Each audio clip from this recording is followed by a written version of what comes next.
Okay, what we're going to do now is discuss.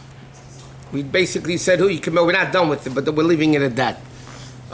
So now let's discuss what goes on by a proper Yiddish religious chuppah. Not what goes on in America. Now what goes on by those Jews who became Americanized. That has all those. But exactly how it works from the time of the Gemara down to our times. In the time of there's two parts of marriage. There's what's called Kedushin or Erisin, either one. And then there's Nisuyin. One is you are consecrated to me, and the next one is that you are married to me. Now at the time of the Gemara, which is not done today, they did Kedushin, which I'll explain in a second what it is, 12 months before they got married. We're talking now a first-time marriage with a virgin girl, a psula, first-time marriage.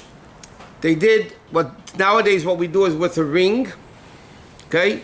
The chassan, at the wedding, we do it today all together at the wedding for reasons we'll discuss. In the time of the Gemara, a man wanted to marry a woman. A man gave her a ring or anything valuable worth a pruta, a cent. And they said in front of two witnesses, Harei at mekodeshes li b'tabazu kadas Moshe v'Yisrael. You are consecrated to me with this ring according to the laws of Moshe and Yisrael. In the olden times, they didn't yet necessarily use a ring. You can give her a book that's worth a cent, okay, and give her and say Harei at mekodeshes li with this book according to the laws of Moshe Yisrael. At that time, what happens is the girl is not engaged, it's more than engagement. It's consecrated to this man. Kedusha means she's separated, designated for this man. She cannot live with her husband yet because they're not married. But this woman is considered a married woman as far as everybody else is concerned. Which means if this woman and the guy decide to break up, she needs a get, a full-fledged get. If she gets a get, she's considered a divorced woman. A kohen cannot marry her. She's a divorcee, bottom line. Well, why in the time of the Gemara did they do this long process? Because the Gemara says, in the olden times they gave a psula, virgin girl, 12 months to prepare herself for the wedding. They didn't have caterers, they didn't have bridal stores, party planners, they didn't have and they didn't have money either, by the way.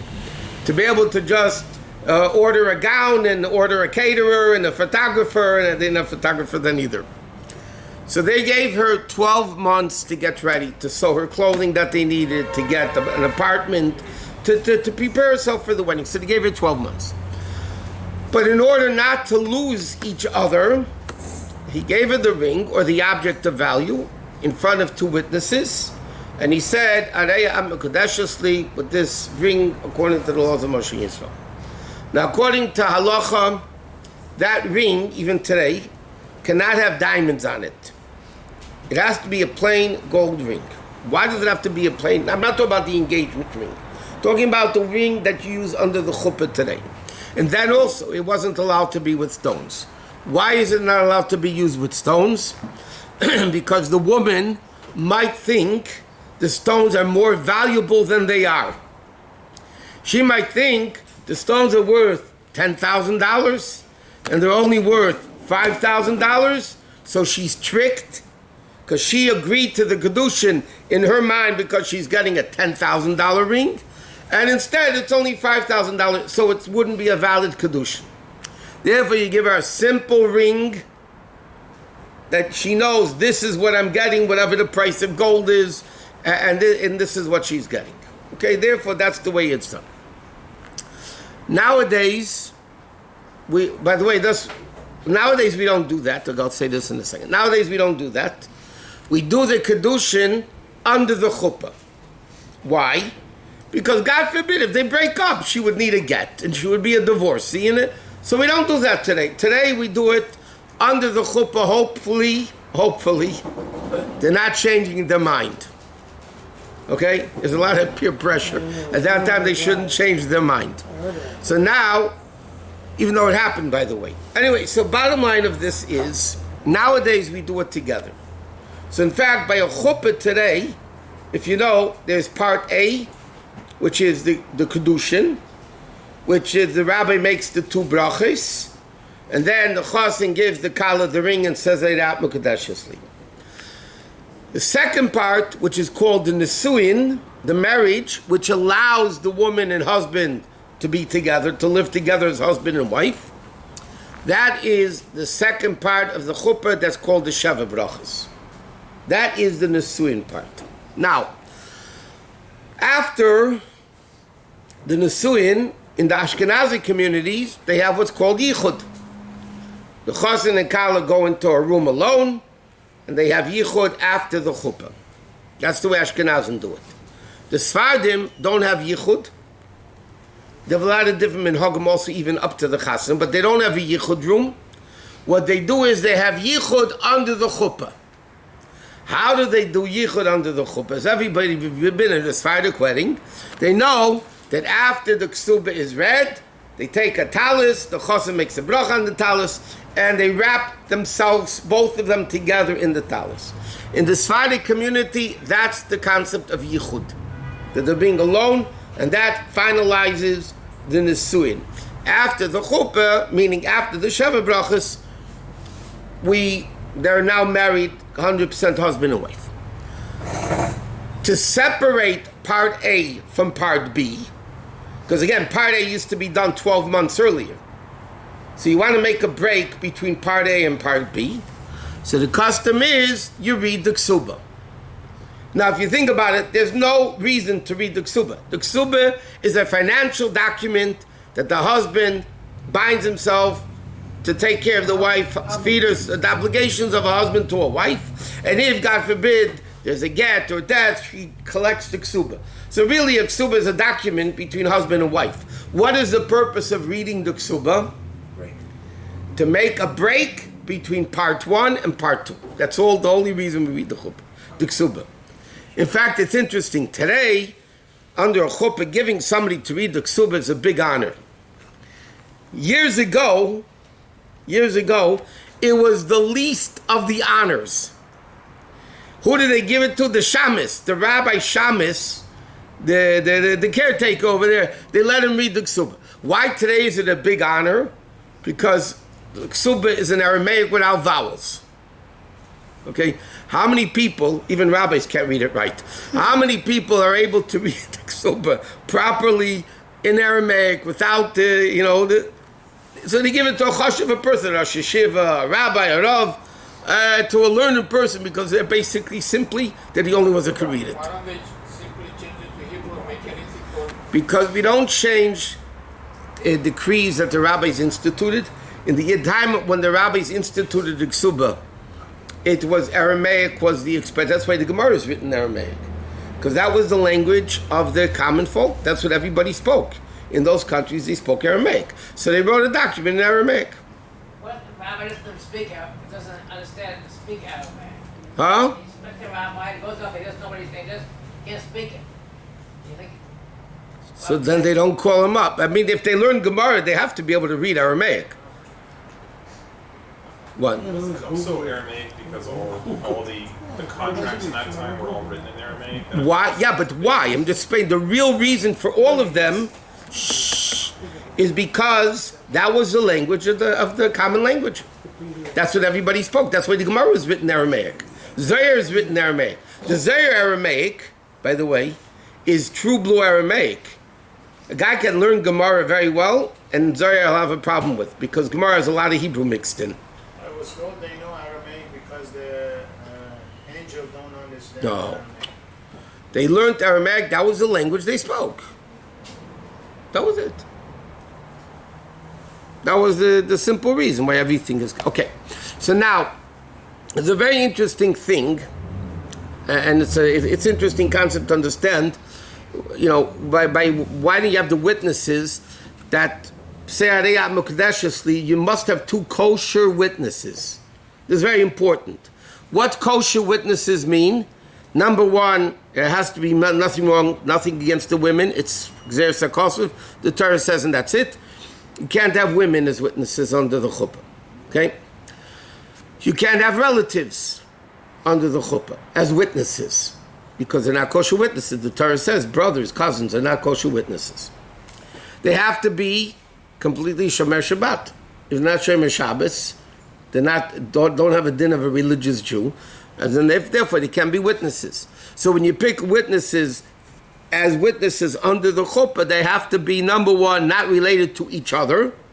In other words, Moshe Rabbeinu and Aaron HaKohen were not allowed to be kosher witnesses under a chuppah. For one reason, because they're brothers. And brothers can be witnesses together. They can be related to the bride side, groom side. They can be related to anybody. They're even distant relatives you try to stay away from. And they have to be from. Okay, that's what the witnesses, what? I thought there was no witnesses at the signing of the Ketubah. No, that's not even as important as the you want to know what's the most important honor at the wedding? Halachically? The two witnesses, because they make it happen. And this is what I'm coming to now. It's a very interesting halacha. Do they sign it? Normally, no. They signed the ksuba. It could be different witnesses. It could be different witnesses. But any group of witnesses you use, some people write tunoim, so you need witnesses under tunoim. Then you need a ksuba, and then you need the kedushin. Then you need yichud, right? If you have yichud room. So usually, most Rabbanim want that the edim that are the kedushin witnesses should be the edim for the yichud also, because that's the continuation of the thing. But here's a very interesting halacha. The halacha is like this: if I lend you $1,000, right? And I agree, and you agree, I don't need witnesses. Right? The Rebbe explains, it's a Rogat Shavar, there's two types of witnesses. The most normal type of witnesses are called Eidei Birur. Witnesses that testify that it happened. They're mevada, they clarify. No. Again, if I agree you owe me $1,000, I don't need witnesses. Correct? For instance, two witnesses testify a guy loaned somebody money. So in case somebody denies it, they were clarified that that's what happened. They'll verify that it happened. Somebody killed somebody in capital punishment. You don't know. The witnesses verify that this is. But in monetary laws, if everybody agrees, what do you need witnesses for? By Kedushin, the Gemara says a very interesting din. If a man and a woman go into a room alone, and the man gives her a ring in a room, by themselves, and the guy says to the woman, you are consecrated to me with this ring. They walk out of the room, the husband says, I did it. The woman says, I took it, and the Gemara says, it's worthless. Worthless. The question is, why do I need witnesses? They're both agreeing that it happened. So why do I need witnesses? So the Rabbi Shusterman explains, the Rebbe holds like that opinion also. That's to avert Eidi Kiyum. One type of witnesses verify something. The witnesses on Kedushin and a get, where you must have witnesses, make it happen. They validate it. They don't verify it. They make it happen. In other words, in Kedushin, just like the man has to give the woman the ring, that's part of the Kedushin. Part of the Kedushin is you must have witnesses there. They make it happen. It's not to verify that it happened, because if everybody agrees, what do you need verification for? It's part of the Kedushin process is two witnesses coming and saying it happened. That's part of the process. What? Why is it like that? Why does the Torah say it? Why doesn't it make it happen, not verify in this case? Because that's what the Gemara says. HaMekadosh even beidachar en cheshin l'kedushin. If a guy does kedushin, the Gemara says it's worthless, because this is halacha mishum Sinai. Part of the process of kedushin, there's two processes. Man gives woman something, woman accepts willingly, and there's two witnesses making that happen. It's part of the act of Kedusha. Therefore, who makes the wedding really happen? The witnesses. So if you think about it from a halacha point of view, the most important guys at the wedding are the witnesses. How do they make it happen? What do they do? Watching that it happened. That's watching it. But they're also right, don't they? Right? No. By Ksuba. Talk about the Kedushin under the chuppah. Nobody's writing anything. What? Two questions. Can the rabbi be one of the witnesses? Yes. Okay.